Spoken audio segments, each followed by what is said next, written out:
नमस्कार आजिर एही study session को समस्तंकु बहुत बहुत स्वागत तेबे परीक्षा पाई पोषण विषय को पूरापूरी प्रस्तुत करिबा पाई एकाठी आगो को बढ़िबा चालंतु एही गुरुत्वपूर्ण विषय को एकदम सहज करिदबा। हाँ मु जानी परीक्षा पाखे आसिले एटिके चाप तो लागे किंतु आदौ व्यस्त हेबार किछि नाही। मु प्रतिश्रुति दउछि एही आलोचना परे पोषण विषयटा पूरा सहज आउ पानी भଳି स्पष्ट होई जिवो। तेबे एइटा हेउछि हमर आजिर स्टडी प्लान। आमे प्रथमे मूल कथारु आरंभ करिबा तापरे देखिबा केमिति शक्ति तयारी हुए एवं केमिति व्यवहार हुए आउ शेषरे गोटे छोटो क्विज सहित आमे जहा भी सिखिले ताको परखि नेबा। ठीक अछि तेबे आरंभ करिबा आमर प्रथम विभाग पोषणर मूलदुआ। देखंतु जे कोनसी विषय मूलदुआटा जदि मजबूत थाए तेबे आगकु जिनिसगुड़िकु बहुत सहज होई जाए। तेबे पोषण कहिले प्रकृतरे कोण बुझा जाए? एकदम सरल भाषारे कहिले एहा हेउछि सेही प्रक्रिया जेउथिरे जीवमाने निज पई इंधन माने खाद्य ग्रहण करंती एवं ताकू बंचिबा बढ़िबा एवं काम करिबा पई व्यवहार करंती। एइटा ही सबु किछिर मूल कथा। अच्छा जीवमाने खाद्य त नेले किंतु प्रश्न हेउछि शरीर सेही इंधनकु कामरे लगाए केमती। एही प्रश्नर उत्तर आमको नहीं जीवा सीधा मेटाबॉलिज्म बा चयापचय पाखकु। तेबे एही मेटाबॉलिज्म कौन? एहाकु शरीरर इंजिन बोली भाबंतु। आम शरीर भितरे जेते भी रासायनिक प्रतिक्रिया चालिछि से सबुको मिसाइले ताहा ही मेटाबॉलिज्म। आउ एहार दुईटी मुख्य काम अछि, किछि जिनिस तयारी करिबा आउ किछि जिनिसकु भांगिबा। एबे एही दुईटी शब्दकु देखंतु, चय बा एनाबॉलिज्म आउ अपचय बा कैटाबॉलिज्म। मने रखिबा पई गोटे सहज उपाय अछि। आनाबॉलिज्म माने तयारी करिबा। एहा छोट छोट अणु को जोड़ी बड़ अणु तयारी करे आउ एथि पई शक्ति खर्च हुए। आउ कैटाबॉलिज्म माने भांगिबा। एहा बड़ अणु को भांगी छोट करि दिए जहा द्वारा शक्ति मिले। तेबे गोटिए तयारी करे आउ गोटिए भांगे। ठीक अछि मूल कथा बुझी गले। एबे चालंतु आगकु बढ़िबा।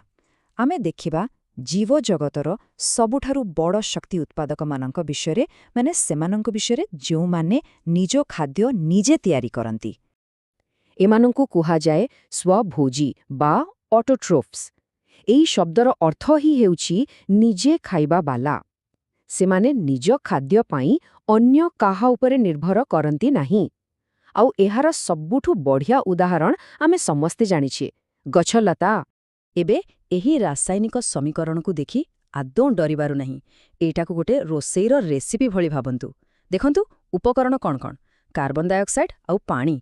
ताप शक्ति केउठा आसिला? सूर्य किरणरू। आउ फल कौन मिलिला? ग्लूकोज जहा गच्छर खाद्य आउ अम्लजान जहा आम पई जीवन। बस एतिके ही। आउ एही सबु जादू हुए क्योंठी? एइठी हरित लबक बा क्लोरोप्लास्ट भितरे। एहाकु सतरे गोटे छुटिया कारखाना भाबंतु जहा सौरशक्ति रे चाले। एही कारखाना ही सूर्य किरण को धरी ताकु खाद्यरे माने चीनी रे परिणत करे। हौ एबे एइटाकु टिके ध्यान देई शुणिबे कारण एइटु परीक्षारे प्रश्न आसे। आलोक श्लेषणर दुईटी भाग अछि। प्रथम आलोक प्रक्रिया जहाकु सीधा सड़क आलोक दरकार। एथिरु एटीपी आउ एनएडीपीएच भଳି शक्ति तयारी हुए। तापरे आसे अंधकार प्रक्रिया। एबे शुणंतु अंधकारर माने एया नुहे जे एटा रातिरे हुए। एहार माने हेला एहाकु सीधा सड़क आलोक दरकार नाही।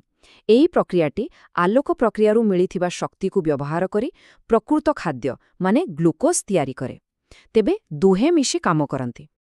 तेबे आमे उत्पादक मानक कथा तो जानिगले किंतु बाकी जीवजगतर कौन हब जो माने निज खाद्य निजे तयारी करि पारंती नाही। ठीक अछि एबे सेही उपभोक्ता मानक कथा देखिबा। आउ एही उपभोक्ता मानकु कुहा जाए परभोजी बा हेटेरोट्रोफ्स माने जो माने खाद्य पई अन्य उपरे निर्भर करंती। एमाने निज खाद्य तयारी करि पारंती नाही। आमे मनीष सबु पशुपक्षी समस्ते एही दलरे किंतु अन्य मानकठारु खाद्य संग्रह करिवार भी अनेक प्रकार उपाय अछि।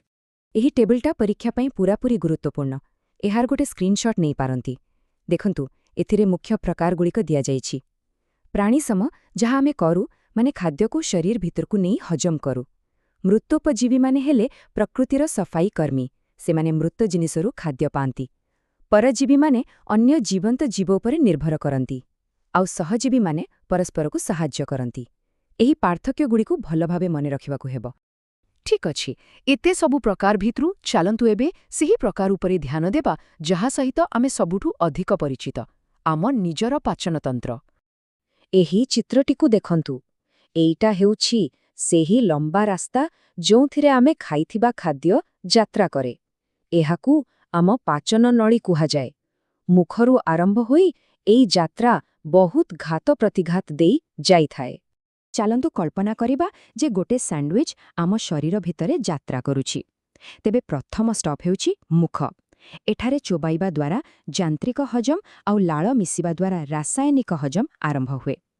ଦ୍ୱିତୀୟ ଷ୍ଟପ୍ ପାକସ୍ଥଳୀ। ଏଠାରେ ଖାଦ୍ୟ ଆସିଡ୍ ଆଉ ଏନ୍ଜାଇମ୍ ସହିତ ପୂରାପୂରି ମିଶିଯାଏ। ତୃତୀୟ ଷ୍ଟପ୍ ଆଉ ସବୁଠୁ ଗୁରୁତ୍ୱପୂର୍ଣ୍ଣ ହେଉଛି କ୍ଷୁଦ୍ରାନ୍ତ୍ର। ଅଧିକାଂଶ ହଜମ ଆଉ ପୋଷକ ତତ୍ତ୍ୱର ଅବଶୋଷଣ ଏଇଠି ହିଁ ହୁଏ। ଆଉ ଶେଷ ଷ୍ଟପ୍ ବୃହଦନ୍ତ୍ର। ଏହାର ମୁଖ୍ୟ କାମ ହେଲା ବଳକା ଜଳକୁ ଶୋଷି ନେବା। ଆଉ ଏଇଟା ହେଉଛି ହଜମ ପ୍ରକ୍ରିୟାର ଅଲ୍ଟିମେଟ୍ ଚିଟ୍ ଶିଟ୍। ଏହାକୁ ଭଲ ଭାବରେ ମନେ ରଖିବାକୁ ହେବ।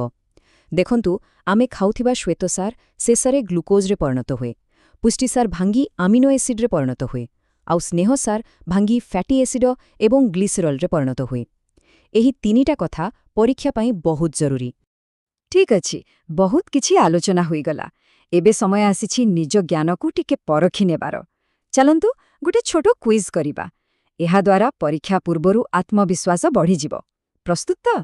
କୁଇଜ୍ ପ୍ରଶ୍ନ ନମ୍ବର 1। ଆଲୋକଶ୍ଳେଷଣରେ କ୍ଲୋରୋଫିଲ୍ ବା ହରିତକଣାର ମୁଖ୍ୟ କାମ କ'ଣ? ଟିକେ ଭାବନ୍ତୁ। ଆଉ ଏହାର ଉତ୍ତର ହେଲା ସୂର୍ଯ୍ୟଙ୍କଠାରୁ ଆଲୋକ ଶକ୍ତିକୁ ଶୋଷିବା। ଏକଦମ୍ ଠିକ୍। କ୍ଲୋରୋଫିଲ୍ ହିଁ ଗଛ ପାଇଁ ସୋଲାର ପ୍ୟାନେଲ ଭଳି କାମ କରେ। ବହୁତ ବଢ଼ିଆ। ଏବେ ଦ୍ୱିତୀୟ ପ୍ରଶ୍ନ। ପାକସ୍ଥଳୀରେ ଥିବା ପାଚକ ଏନ୍ଜାଇମ୍ର ମୁଖ୍ୟ କାମ କ'ଣ? ଆଉ ଏହାର ଉତ୍ତର ହେଲା ପୁଷ୍ଟିସାରକୁ ଭାଙ୍ଗି ଛୋଟ ଛୋଟ ପେପ୍ଟାଇଡ୍ସରେ ପରିଣତ କରିବା। ମନେ ଅଛି ତ, ସେଇ ଚିଟ୍ ଶିଟ୍ରେ ଆମେ ଏହା ବିଷୟରେ ପଢ଼ିଥିଲେ। ଠିକ୍ ଅଛି, କ୍ୱିଜ୍ ସରିଲା। ଏବେ ପରୀକ୍ଷାରେ ଭଲ କରିବା ପାଇଁ କିଛି ଶେଷ ଟିପ୍ସ। କେବଳ ଡାଏଗ୍ରାମ ଦେଖନ୍ତୁ ନାହିଁ, ତାକୁ ନ ଦେଖି ଆଙ୍କିବାକୁ ଚେଷ୍ଟା କରନ୍ତୁ। ନିଜ କୌଣସି ସାଙ୍ଗକୁ ଏହି ବିଷୟଗୁଡ଼ିକୁ ବୁଝାଇବାକୁ ଚେଷ୍ଟା କରନ୍ତୁ। ଦେଖିବେ ସବୁ ମନେ ରହିଯିବ। ଆଉ ସବୁଠୁ ଗୁରୁତ୍ୱପୂର୍ଣ୍ଣ କଥା ହେଲା, କେବଳ ମୁଖସ୍ଥ କରନ୍ତୁ ନାହିଁ, ବରଂ ଜିନିଷଗୁଡ଼ିକ କାହିଁକି ଏବଂ କେମିତି କାମ କରୁଛି ତାହା ବୁଝନ୍ତୁ। ତେବେ ଶେଷରେ ସମସ୍ତଙ୍କ ପାଇଁ ଗୋଟିଏ ଚିନ୍ତା କରିବା ଭଳି ପ୍ରଶ୍ନ ଛାଡ଼ିଯାଉଛି। ଆମେ ଆଲୋକଶ୍ଳେଷଣ ବିଷୟରେ କଥା ହେଲେ, ଯେଉଁଥିରେ ଖାଦ୍ୟ ତିଆରି ହୁଏ, ଆଉ ଆମେ ଶ୍ୱାସନ ବିଷୟରେ ବି ଜାଣିଛେ, ଯେଉଁଥିରେ ଖାଦ୍ୟ ଭାଙ୍ଗି ଶକ୍ତି ମିଳେ। ତେବେ ବଡ଼ ପ୍ରଶ୍ନଟି ହେଲା, ଏହି ଦୁଇଟି ପ୍ରକ୍ରିୟା କେମିତି ପରସ୍ପରର ଦର୍ପଣ ପ୍ରତିବିମ୍ବ ଭଳି? ଟିକେ ଚିନ୍ତା କରନ୍ତୁ, ଦେଖିବେ ସବୁକିଛି ଯୋଡ଼ି ହୋଇଯିବ। ପରୀକ୍ଷା ପାଇଁ ସମସ୍ତଙ୍କୁ ବହୁତ ବହୁତ ଶୁଭକାମନା।